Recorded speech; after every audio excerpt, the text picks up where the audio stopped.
Yang namanya masalah di dalam rumah tangga, obrolin. Jangan didiemin. Kenapa? Itu akan menjadi bom waktu. Setan gosok tuh hati kita. Setan masuk ke dalam pikiran nih.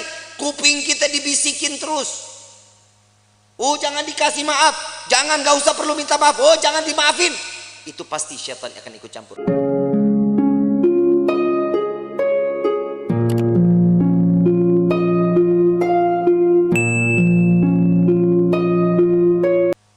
Orang dulu beda sama orang sekarang. Kalau orang dulu mah ya Allah dapat rezeki berapa aja mah boleh, alhamdulillah. Istri sekarang banyak nuntut. Gaji kemarin sekian, kenapa sekarang sekian? Betul nggak? Kenapa begitu?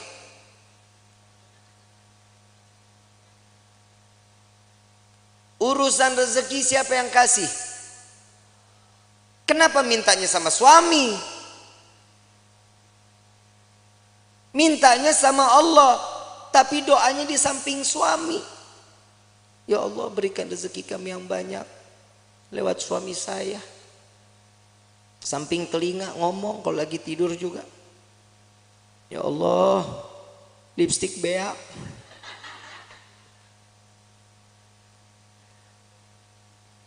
Itu suami pasti mimpinya nggak bagus. Rumah tangga itu dijalanin, bukan dipikirin. Betul nggak? Jalanin rumah tangga. Ya ada kerikil-kerikil rumah tangga, ya wajar. Kita jalan aja kadang suka ada yang bolong jalanan. Betul? Saat dimana kerikil itu ada, itu pembelajaran bagaimana caranya kerikil itu hilang. Ambil sapu, singkirin. Jangan ditimbun, bakal jadi gede. Orang lewat susah. Yang namanya rumah tangga itu jalanin. Jalanin semata karena apa? Karena Allah. Cari ridho, selamat, imannya juga dipakai. Yang namanya manusia itu ditegur lewat perkataan Allah.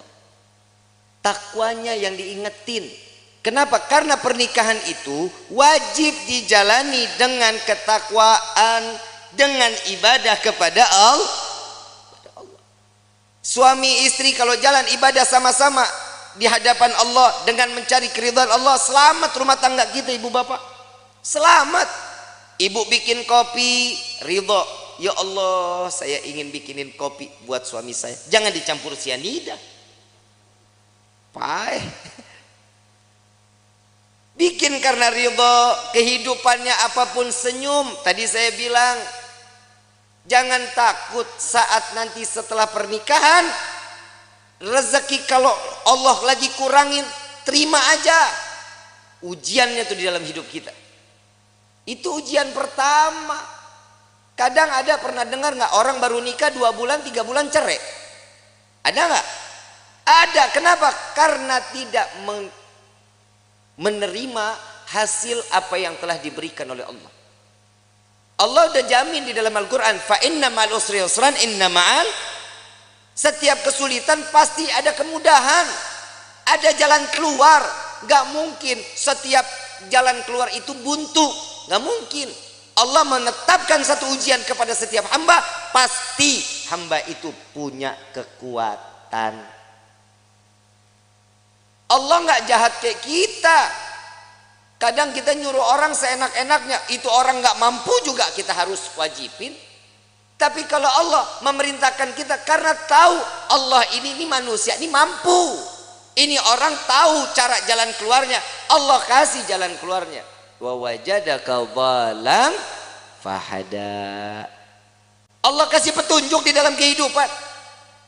Ini ayat buat siapa? Nabi SAW. Saat Nabi berjumpa dengan 2 arah, harus kemana? Ke kanan kah? Lurus kah? Ke kiri kah? Kemana? Tapi Allah kasih petunjuk jalan. Makanya di dalam rumah tangga petunjuk itu wajib kita cari. Bagaimana caranya? Tahajud jangan ditinggalin, sholat duha jangan ditinggalin, sholat taubat, hajat, minta sama Allah. Kenapa? Saat seorang istri sujud, saat seorang suami sujud, ini akan mendapatkan pandangan kasih sayang oleh Allah. Keluarganya pasti sakinah, aman, tenang. Yang kedua, mawaddah. Mau apapun kendala di dalam rumah tangga tetap ngegemesin. Tahu ngegemesin? Bercanda tuh di dalam rumah tangga harus. Suami istri jangan tegang-tegang. Cuman nanya, gaji berapa sekarang? Lu berapa? Gue sekian. Banyakan gua. Jangan. Saling. Bercanda bagaimana? Sekiranya yang dilihat istri suka, suami suka. Ada kisah ini, Sayyidina Ali karamallahu wajha, menantu Rasulullah sallallahu alaihi wasallam, pernah ada konflik saat Siti Fatimah berbicara. Saat Siti Fatimah berbicara itu, Sayyidina Ali ngerasa tersinggung. Wajahnya berubah. Gak seneng. Tapi gak berani untuk ngucapin Sayyidina Ali. Kenapa? Karena memandang, ya Allah ini anaknya Nabi. Saya marah, saya takut dosa. Enggak dibicarain, tapi masang wajah berubah. Siti Fatimah sadar, salah ucapan saya. Minta maaf. Langsung minta maaf sama suami. Gak dijawab. Keliling sambil nari-nari. Sambil nari-nari.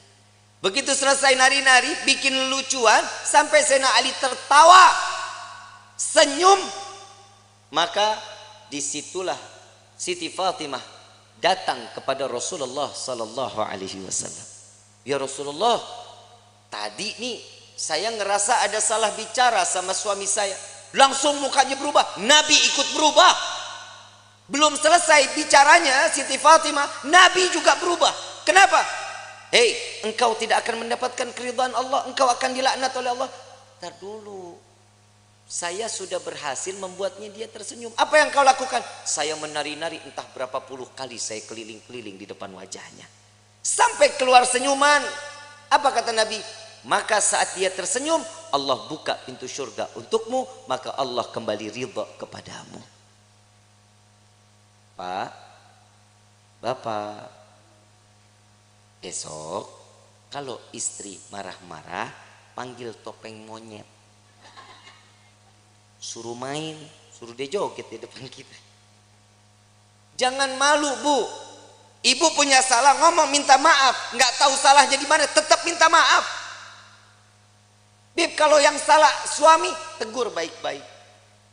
Jangan didiemin sehari, 2 hari, 3 hari. Ini bahaya. Ini kadang di rumah tangga suka begitu tuh. Kadang kalau lagi ribut rumah tangga, main diem-dieman. Saya lagi bingung, ada suami istri kalau ribut diem-dieman. Lu tinggal serumah, lu diem-dieman, lu kayak anak kos. Yang namanya masalah di dalam rumah tangga, obrolin. Jangan didiemin. Kenapa? Itu akan menjadi bom waktu. Setan gosok tuh hati kita. Setan masuk ke dalam pikiran nih. Kuping kita dibisikin terus. Jangan dikasih maaf. Jangan, gak usah perlu minta maaf. Jangan dimaafin. Itu pasti syaitan akan ikut campur. Kenapa? Syaitan gak bakal pernah terima ngelihat rumah tangga utuh karena cari ridha Allah. Syaitan gak bakal diam. Siti Hawa, Nabi Adam, romantisnya setengah mati. Romantisnya setengah mati. Laki-laki digoda karena siapa? Nabi Adam. Kita sampai hidup di dunia, Nabi Adam dirayu sama seorang istri yang bernama Siti Hawa. Coba ambil buahnya. Tapi Allah bilang, gak apa-apa, kan gak dimakan, dipegang aja. Dapat rayuan, Allah murka. Allah udah bilang jangan makan, jangan gak deketin aja, jangan. Dipetik baru sampai di gigi, Allah murka, diturunin ke dunia. Coba kalau Nabi Adam gak makan, gak ngedeketin, kita hidup di sorga semuanya ini. Tapi kadang manusia suka nuntut macem-macem sama Allah. Kalau lu mau nuntut, nuntutnya Nabi Adam. Gara-gara Nabi Adam makan buah khuldi, kita jadi ada di walahar. Aturan kan kita di sorga semuanya ada. Gak capek-capek kerja, capek-capek nulis CV, ngajuin, kadang diterima, kadang kagak. S1 cleaning service. Kadang begitu. Kalau kita hidup di sorga kan nikmat, tapi inilah bagaimana kita bisa kembali ke dalam surga. Ujian dalam hidup itu yang membuat kita kuat di dalam iman kehadapan Allah. Suami mah perintahnya dikit, cuman ngasih nafkah yang halal, memberikan satu kebaikan, jangan mencontohkan suatu keburukan. Itu tugas suami. Istri pasar, masak, sajiin makanan, betul, ngurusin anak, rapihin rumah, betul, nyuci, ngepel, nyapu, nyetrika. Banyak nggak kerjaannya? Emang elu tugasnya. Terus fungsinya suami ringanin beban istrinya, itu suami.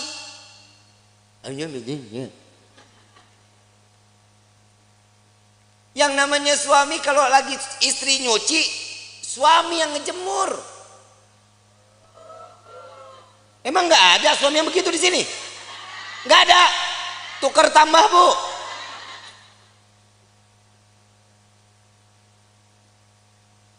Suami angkatin jemuran, istri yang nyetrika. Nggak ada. Suami yang ke pasar, istri yang masak. Nggak ada. Ya derita lu dah. Ngeringanin beban istri itu salah satu pahala untuk suami. Minimal saat istri lelah, pundak kita berharga, Pak, buat istri. Saat istri mengadu, yang aku capek hari ini, sini saya. Sini. Gak ada yang begitu, gak ada. Berarti di dunia laki gue doang yang begitu tuh. Lah ngapa lu? Lah bini-bini gua. Ini fungsinya mawaddah, saling manja, gemesin. Tuh tingkah laku yang begitu aja ibu pada teriak. Kenapa? Gemes banget begitu. Yang ketiga, warahmah. Hibur kehidupannya dengan kasih sayang. Pegangan tangan, rahmat. Allah turunin kasih sayangnya, rontok dosa kecilnya, pandangan-pandangan mata, cintanya makin tumbuh. Tapi Pak, jujur kita jadi suami banyak ngedoain istri, istri belum tentu doain kita, Pak. Lah emang benar, Pak, boleh dipercaya mau enggak, Bapak ntar tidur pandangan-pandangan mata, yang namanya suami ngelihat istri, pasti di dalam hatinya, ya Allah, istri saya capek dari pagi sampai gini hari, belum ngurusin saya, belum apa-apa, ya Allah, kesian. Jadiin semuanya capeknya, lelahnya jadi nilai ibadah di hadapanmu, ya Allah. Itu suami doanya. Kalau istri ngelihat kita, Pak, lagi tidur pandang-pandangan, ya elah, laki gue begini banget, mana mata belok, hidung pesek, hitam, hidup lagi. Tuh istri begitu. Tapi ingat, Pak, semua apa yang dilakukan oleh seorang istri contoh dari suaminya. Bapak mau lihat istri wangi, Bapak juga tampil wangi dong. Ya, jangan tiap hari pakainya 1000 bunga, 1000 bunga, 1000 bunga. Istri juga enak pakai yang kerenan gitu. Hahaha. Betul kan, Bu?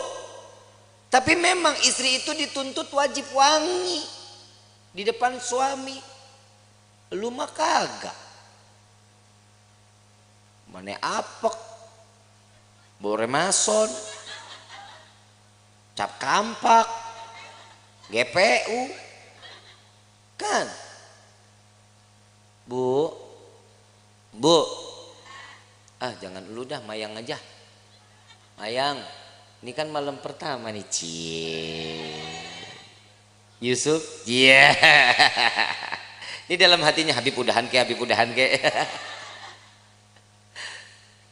Mayang, tampilnya sebagaimana pengantin baru terus sampai mati menjadi pengantin baru. Ya, minimal kalau tidur nggak males pakai bedak, pakai lipstik. Ya, Sup ngomong, yang aku paling suka deh ngelihat kamu kayak gini. Puji, seorang istri itu paling seneng Sup kalau dipuji. Yang hidung kamu tuh kayak baskom.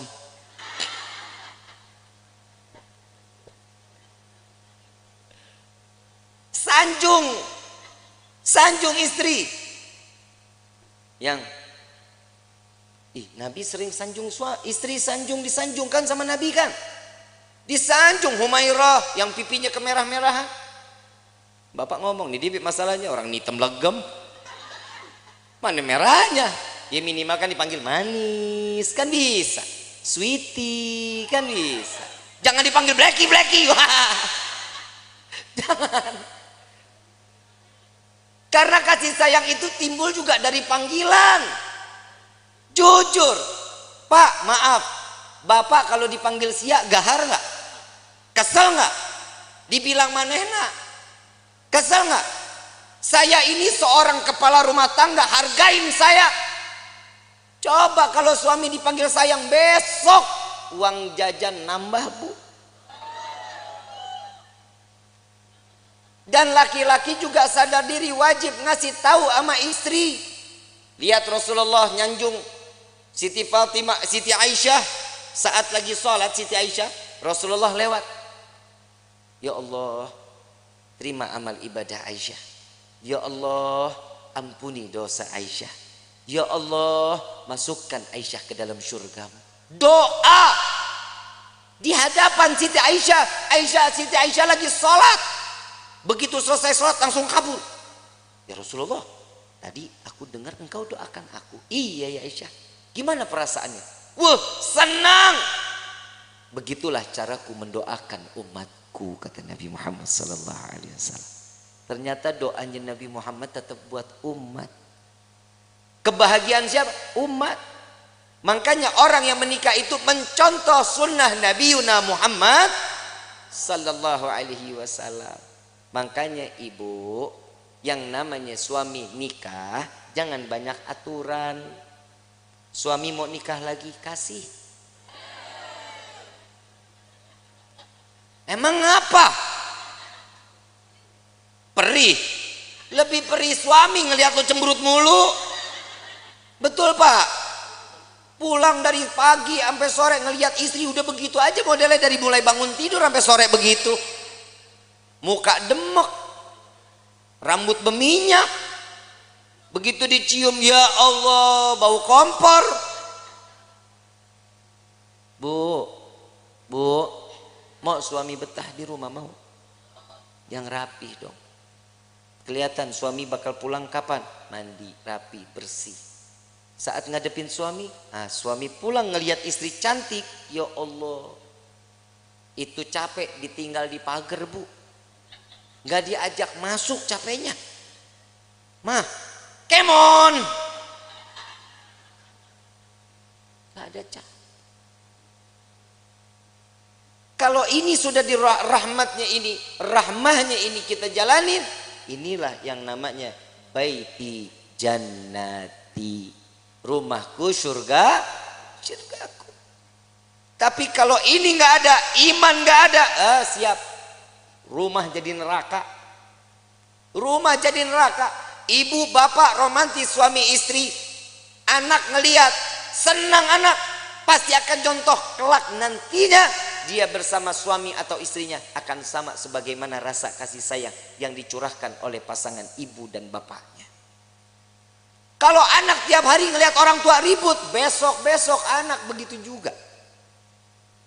Apalagi kalau ada bapak kasar sama istri. Nah, punya anak laki-laki, punya anak perempuan, besok tuh anak kalau udah gede punya psikologinya berubah, takut sama laki-laki, dia akan cari pasangan perempuan. Lah emang udah banyak sekarang yang begitu. Sebenarnya itu faktornya bukan hanya itu. Yang kedua, ada salah sama siapa dia bermainnya, sama siapa dia berkawannya. Makanya rumah tangga itu diisi dalamnya dengan iman, kenalin Allah sama nabinya, maka rumah tangga akan berkah. Ini ibu kagak sholat, bapak enggak sholat, anak dituntut untuk hafal Quran, kan PA. Nah ibadah ya, Jangan bikin ibu, bapak masuk ke dalam neraka. Nah, lu yang mau dinerakain. Kadang orang tua juga suka egois. Dia ngarepin ini anak bisa nyelamatin dia. Sekarang hidupnya dia semau-maunya. Kasih kenal anak kepada Allah sama Nabi. Itu yang bikin tenang. Bapak, ibu enak ibadah. Ibu enak pengajian. Anak terlepas rambutnya. Kelihatan sama yang bukan mahramnya. Hati-hati. Ini anak perempuan begini. Cukup dengan satu helai. Bawa masuk 4 laki-laki ke dalam neraka jahanam. Bapaknya, pamannya, baik itu dari ibu atau dari bapak, suaminya, anak laki-lakinya. Jangan jadi aman. Makanya saya selalu mengatakan saat proses pemakaman, simak baik-baik. Untuk para alim ulama, para kiai, para asatid, saya ingin menyampaikan, untuk prosesi pemakaman perempuan dilarang ikut di dalam proses pemakaman. Ngaji, makanya ngaji. Jujur kiai, jujur ustadz, ustazah, benar. Ini yang masih menggunakan tradisi ini cuma para habaib sama syarifah. Sekarang proses pemakaman saat keranda jenazah dibawa, perempuan ikut di belakang. Saat perempuan atau si jenazah ingin diproses masuk ke dalam liang lahat, perempuan pada ngejejer di dekat lubangnya. Hati-hati. Yang namanya perempuan itu banyak larangannya. Tangan terbuka segini ini. Ini aurat. Ibu yang ngebuka aurat, jenazah yang disiksa.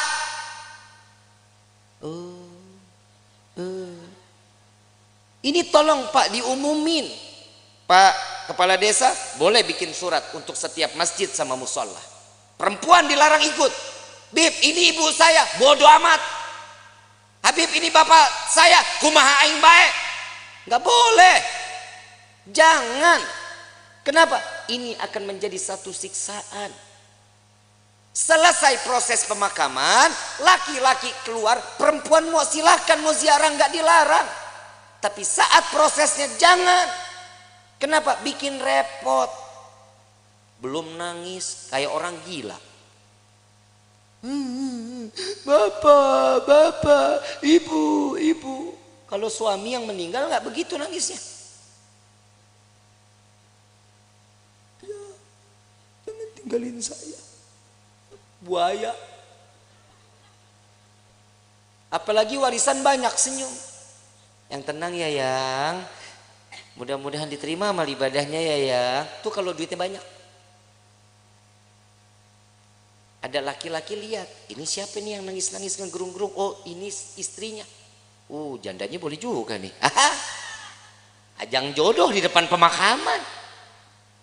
Hati-hati ya. Kiai, Ustadz, tolong ini diumumkan di setiap majlis-majlis ta'lim. Ya Bu ya. Ya Bu. Ibu sayang nggak sama jenazah? Mau dia saudara, mau dia adik, mau dia siapa, biarin. Yang urus biar orang yang mahramnya, laki-laki. Emang ibu ikut gali kubur? Ibu ikut nguruk? Ibu ikut ngapain? Nontonin aja Habib. Emang perempuan tuh banyak keponya. Entar tuh dia di atas makam, nanya, itu diapain? Tuh jenazah bisa jawab, kamu nanya. Bahaya ya. Jangan ya Bu ya. Mulai sekarang nggak boleh ikut lagi, insya Allah. Nanti kalau suatu saat, mudah-mudahan kita semua dikasih umur panjang, sehat afiah untuk ibadah kepada Allah, amin ya rabbal. Allahumma, entah keluarga kita yang meninggal, biarin aja, biarin sampai selesai. Mau ikut ke pemakaman boleh, tapi nunggu selesai proses, laki-laki keluar, perempuan baru masuk. Ya, ikut situ. Mau tebar bunga silahkan, ya, mau naruh air mawar silahkan, nggak apa-apa. Tapi saat proses, perempuan jangan ada yang ikut. Kenapa? Ini yang akan menjadi penyebab siksaan untuk ahlil kubur. Na'udzubillahi min dzalik. Kenapa? Karena perempuan itu banyak larangannya. Paham ya? Insya kurang lebih mohon dibukakan pintu maaf yang seluas-luasnya. Wabillahi taufiq wal hidayah. Wassalamualaikum warahmatullahi wabarakatuh.